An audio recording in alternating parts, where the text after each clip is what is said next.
think we are live on all the platforms. Hi, everybody. This is Robbie reporting live for Sports on the Hill podcast. We're doing a little bit of a post-game interview with Jenaya Talks Caps. We did our second period intermission video with her. We had some interesting thoughts on the overall game, and some things actually ended up coming true, so that was interesting.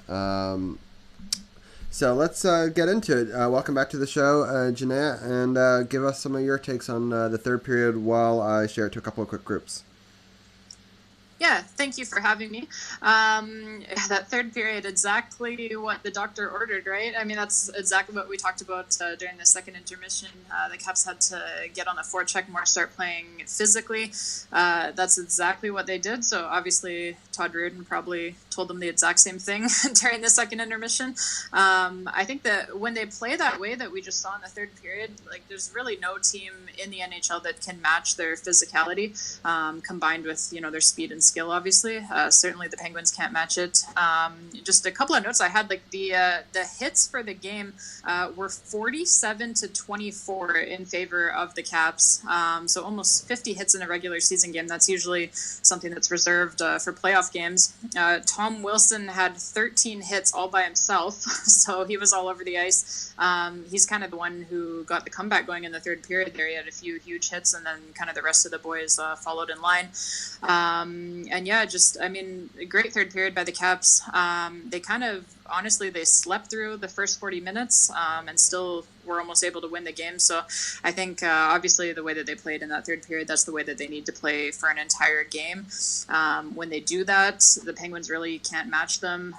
We saw it, obviously, in the 2018 playoffs. That's exactly the way that they played to beat them, with a huge physical edge. So I'd like to see that for a full 60 minutes. I know, again, as the regular season, it's hard to keep it up. It's hard to sometimes find the motivation in, February, but certainly I'd like to see it for a full 60 minutes. For sure. All right, let me just start a quick little watch party here, and I am done. So if people want to comment on any of those Facebook Lives, we'll definitely get to some of those questions in a little bit. Overall, I just felt the physical play came back that we talked about that we needed. It actually looked like the Capitals hated the Penguins, as it should be, so I was happy to see a little bit more of that.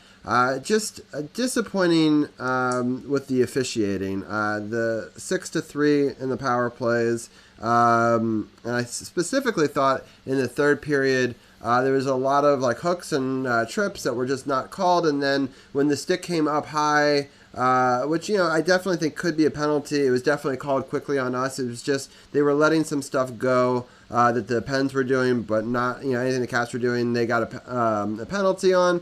And overall, they were able to kill so many power plays for the Penguins. In fact, that's what kept the Capitals into this game. But I really love the intensity coming into the third period.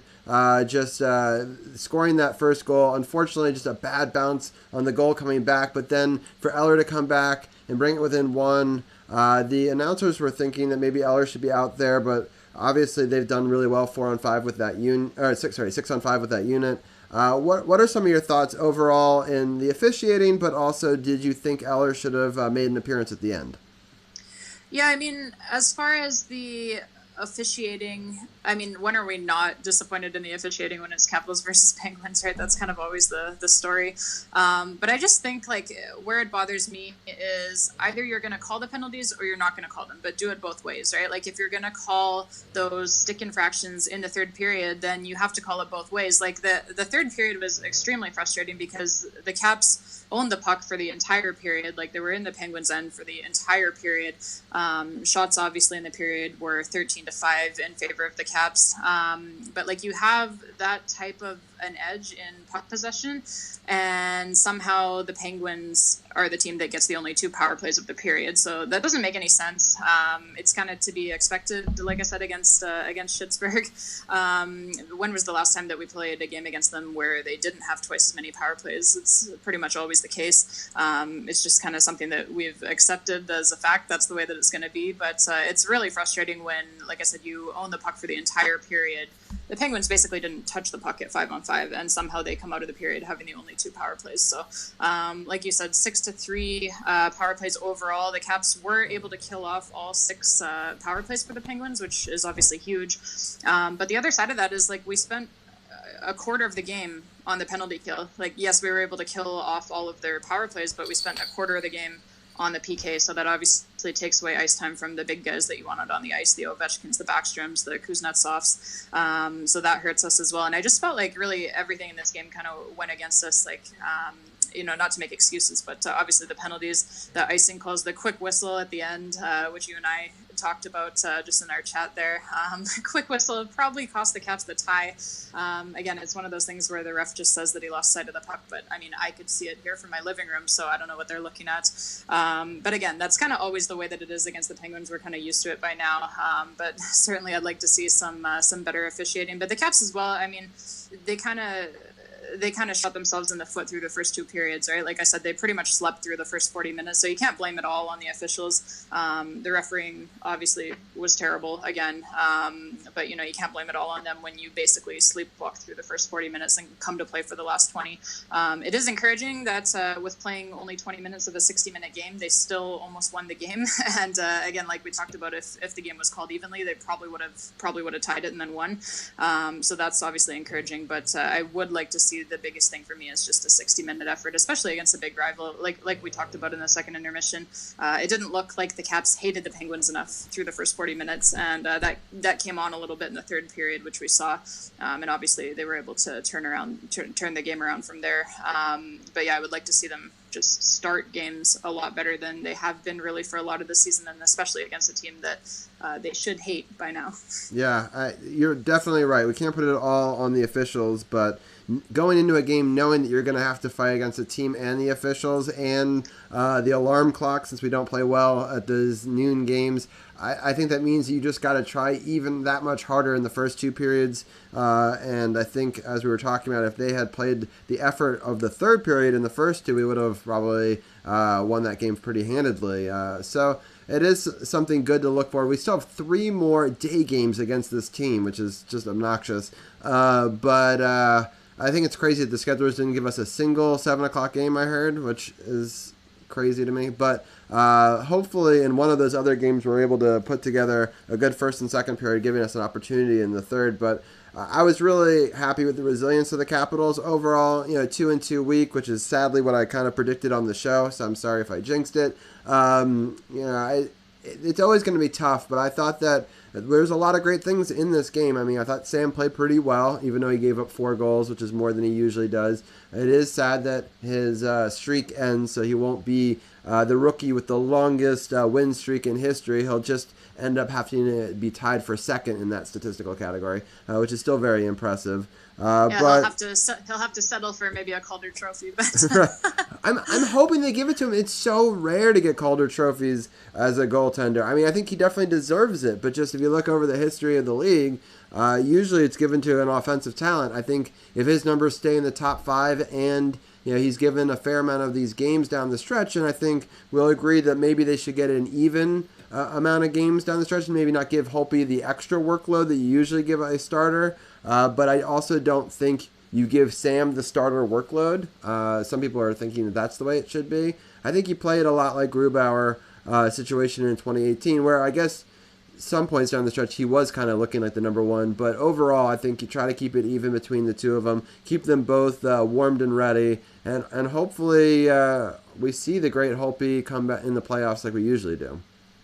Yeah, and I think for Samsonov, like, that's going to be the thing, the one thing that's going to probably keep him from the Calder Trophy is going to be that he's not going to play enough games, because typically, like you said, we don't usually see a goalie win the Calder Trophy, and when we do, they pretty much have to be their team's starter, their number 1 guy. They have to be having a starter's workload.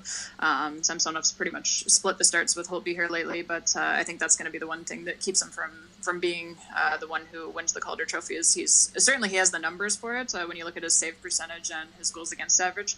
But yeah, I think he's not going to have played enough games. It was kind of the same conversation last season with Jordan Binnington for St. Louis. Ultimately, obviously, he didn't end up winning the Calder Trophy. He was probably the best rookie. I'm going to say that, like, numbers-wise and just performance-wise, he was probably the best rookie, but he didn't play enough games that they didn't want to give him the Calder Trophy. So I think it's going to be kind of the same thing with Samsonov.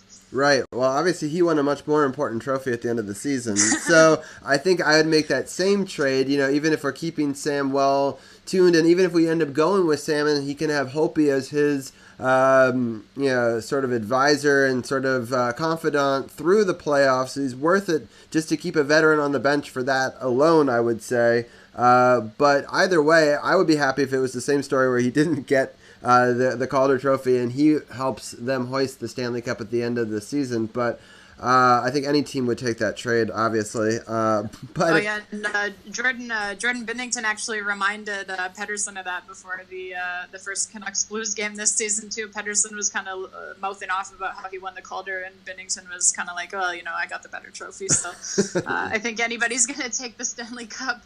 Any normal player for sure going to take the Stanley Cup over a Calder Trophy. So hopefully that's what we see at the end of the season here. Yeah, exactly. Yeah, it was so interesting to me that.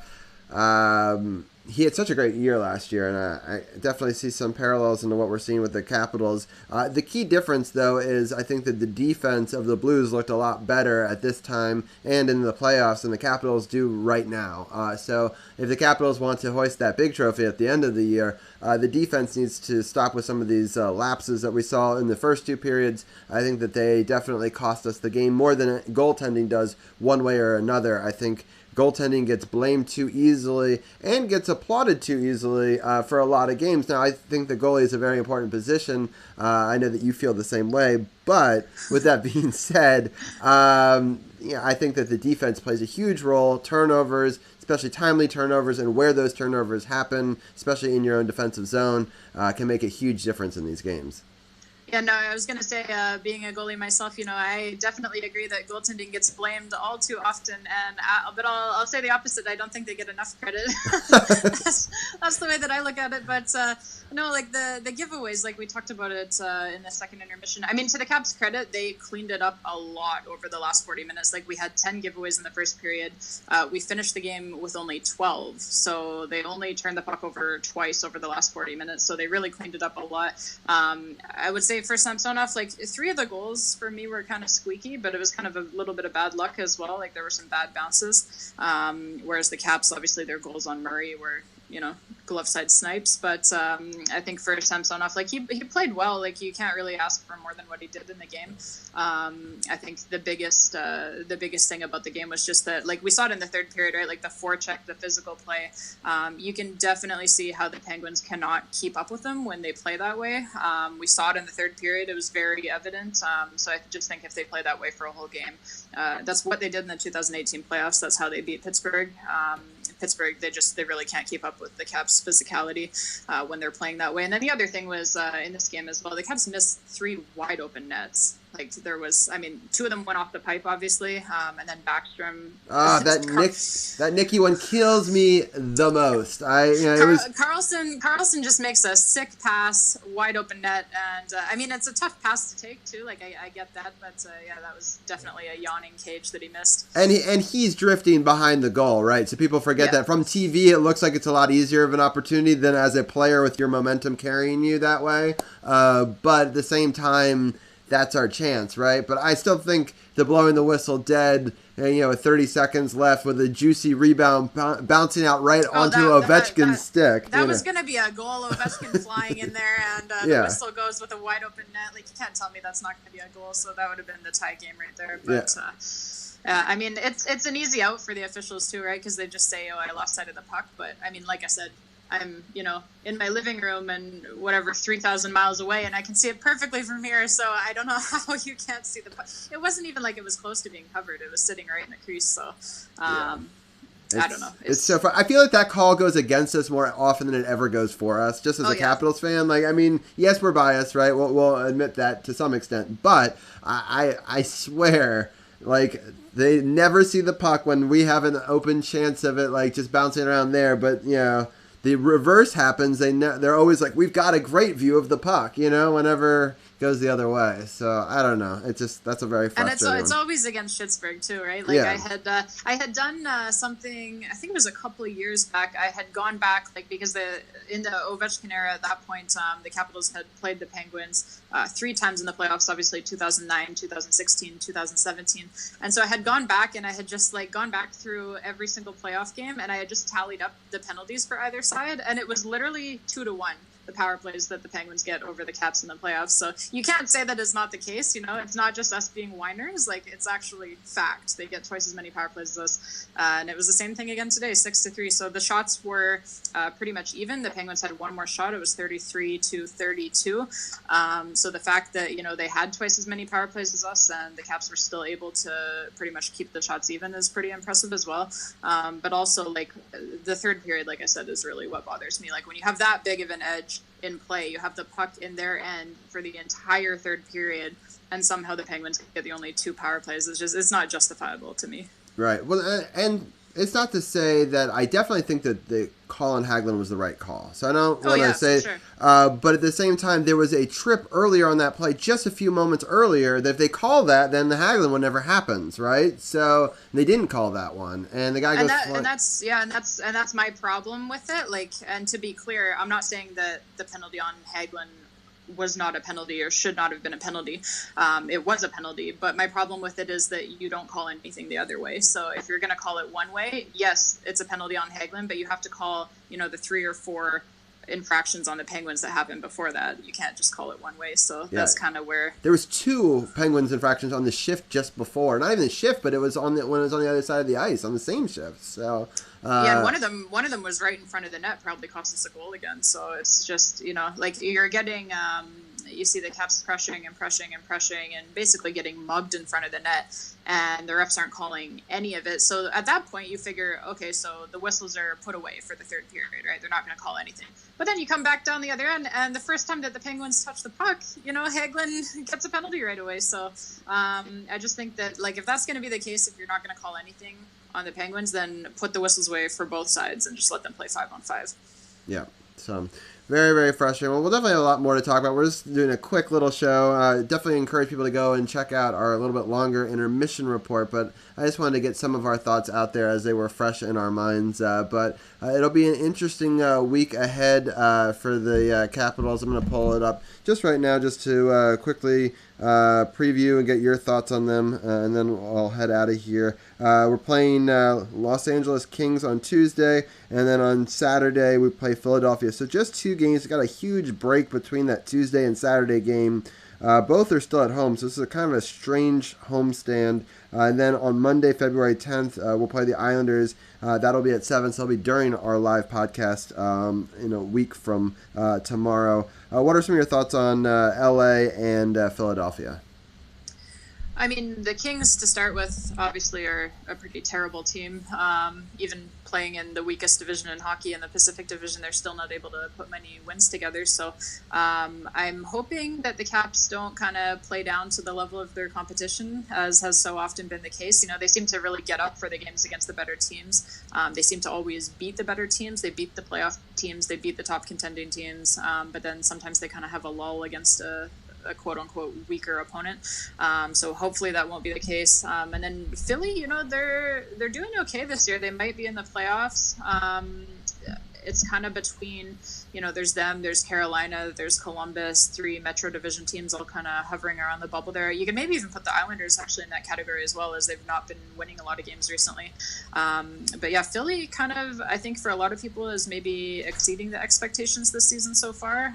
Certainly if they can get into the playoffs, I don't think that's something that was really expected around the league. But for the Caps, you have 3 more home games, right, before you go back on the road. I do think that Alex Ovechkin, sitting at 695 goals right now, he is going to be looking to score 5 in the next 3 games here so that he can get it at home. I think for sure that's something that he's going to want to do in front of the Capital One Arena crowd. So I think for sure he's going to be gunning hard trying to get 5 in the next 3 games here. And to do it, their third game coming up in the upcoming week, or I guess it's technically on next Monday, but the last game of the homestand, obviously, like you said, is against the Islanders. So if he can get it done, it would be pretty cool to do it against Barry Trotz as well. Sounds good, yeah. And I want to just say an audio note. If somebody heard my dog snoring in the background, I apologize. So obviously that game tired her out to such a huge extent. So I thought she was super cute. I was trying to get her to wake up, but then I just finally gave up on it. So it's an emotionally draining game, right? Exactly. The baby's asleep, the dog's asleep. I'm gonna go out and play a video game for a little bit and then get rallied up for the Super Bowl here. But if anyone wants to follow more, the link for Jenaya Talks Caps, the podcast, is in the description below or above, depending on the platform you're watching this. And then you can also check her out on Twitter at Jenaya Talks Caps. It says Jenaya Talks Caps, all one word. And that's how you can find her on Twitter if you want to talk caps with her. She's also in a ton of different caps groups, including a moderator with me in the Caps Sin Bin, which is the best Facebook group around. No offense to any of the other moderators listening to other groups, but we've been doing this for 7 years together, so we've been doing this a long time. We've wanted to do podcasts together for a while too, so I'm happy that we got on and we're able to do this together, and hopefully we'll do another show like this soon.